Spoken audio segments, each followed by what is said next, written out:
2020 के में मार्च में जब प्रधानमंत्री जी ने लॉकडाउन की घोषणा की और जिस तरह से देश के लोगों ने उनके कहने के अनुसार फुल सपोर्ट किया, तो प्राइवेट स्कूलों को लगा कि ये 10 दिन 15 दिन का मामला है, सब कुछ ठीक हो जाएगा। लेकिन जिस तरह से लॉकडाउन बढ़ता चला गया और कोरोना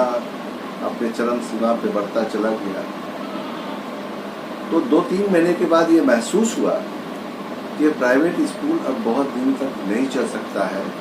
क्योंकि उसका एक रिसोर्सेज जो है वो लिमिट रिसोर्सेज होता है। फीस आती है, उसी से टीचर्स की सैलरी दी जाती है, फीस आती है तो मकान का किराया दिया जाता है, फीस आती है तो जो दूसरे एक्सपेंडिचर है उसको बेयर किया जा सकता है। लेकिन 2-3 महीने तक स्कूल के जो मैनेजमेंट थे वो अपने टीचरों को या जो दूसरे एक्सपेंडिचर है उसको उन्होंने बेयर किया। लेकिन जैसे लगातार स्कूल बढ़ता चला गया, लगातार जैसे कोरोना को लेकर के लॉकडाउन बढ़ता चला गया और स्कूलें बंद रहे, तो पेरेंट्स को ये महसूस हुआ कि स्कूल बंद है तो हम फीस क्यों दें। तो एक तरह से समझिए कि एक ऐसा माहौल बन गया पूरे देश में कि ना तो पेरेंट्स फीस दे रहे थे और ना ही स्कूल के पास फंड था कि वो अपने टीचर को सैलरी देते या दूसरे एक्सपेंडिचर को बेयर करते। कहीं ना कहीं से स्कूल मैनेजमेंट अपने घर को चलाने की कोशिश की, टीचरों के घर को चलाने की कोशिश की, किराए दिए, बसेस का EMI दिया, लेकिन सब कुछ धीरे धीरे ख़त्म होता चला गया। Private school and children welfare association से जुड़े हमारे देश के 2 लाख से ज़्यादा निजी विद्यालय के संचालकों की जब हालत दयनीय होने लगी, तो एसोसिएशन ने लगातार भारत सरकार से और देश के विभिन्न राज्य सरकार से कई तरह की मांगे रखी। लाखों चिट्ठियां भारत सरकार को और देश के विभिन्न राज्य सरकारों को एसोसिएशन के द्वारा भेजी गई, उनके मेंबर के द्वारा भेजी गई, लेकिन कहीं भी कोई सुनवाई नहीं हुई। ना तो केंद्र सरकार ने कोई मदद की, ना ही देश की कोई राज्य सरकार ने मदद की, और खास करके जो मीडिया को कोऑपरेट करना चाहिए था, ना मीडिया की तरफ से भी सहयोग नहीं मिल सका। क्योंकि जिस तरह से पेरेंट्स,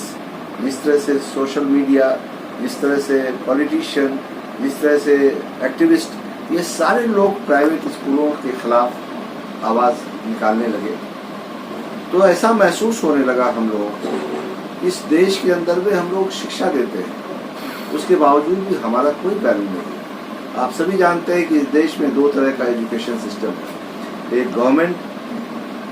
सिस्टम है और एक प्राइवेट सिस्टम। गवर्नमेंट स्कूलों में जो पढ़ाई होती है आप सभी को पता है, और उनके ही पदाधिकारी अपने बच्चों को सरकारी स्कूलों में ना पढ़ा के प्राइवेट स्कूलों में पढ़ाते हैं। हमारे प्राइवेट स्कूलों के जो संचालक हैं, जो टीचर्स हैं, उनकी जब दयनीय स्थिति होने लगी तो एक माहौल पूरे देश में बना और हम लोगों ने धरने के माध्यम से, काला बिल्ला लगा करके और कई तरह से मीडिया के माध्यम से, प्रेस कॉन्फ्रेंस के माध्यम से, सत्याग्रह के माध्यम से, ह्यूमन चेन बना करके कई तरह से हम लोगों ने सरकार को आकर्षित करने की कोशिश की कि वो किसी तरह प्राइवेट स्कूलों के संचालक और वहाँ पढ़ा रहे टीचिंग एंड नॉन टीचिंग को स्टाफ को मदद करें। लेकिन ऐसा नहीं हुआ और देश के अंदर हजारों हजार स्कूलें पैसे के अभाव में बंद होने लगे। हमारे हजारों स्कूल के संचालक, टीचर पैसे के अभाव में इलाज नहीं करा सके और उनकी मृत्यु हो गई कोरोना काल में, लेकिन कहीं से कोई मदद नहीं मिली। हमने कई बार सरकार से आग्रह किया कि हमारे जो पिछले 4-5 सालों से हमने RT के अंतर्गत जो 25% गरीब बच्चों को पढ़ाया है,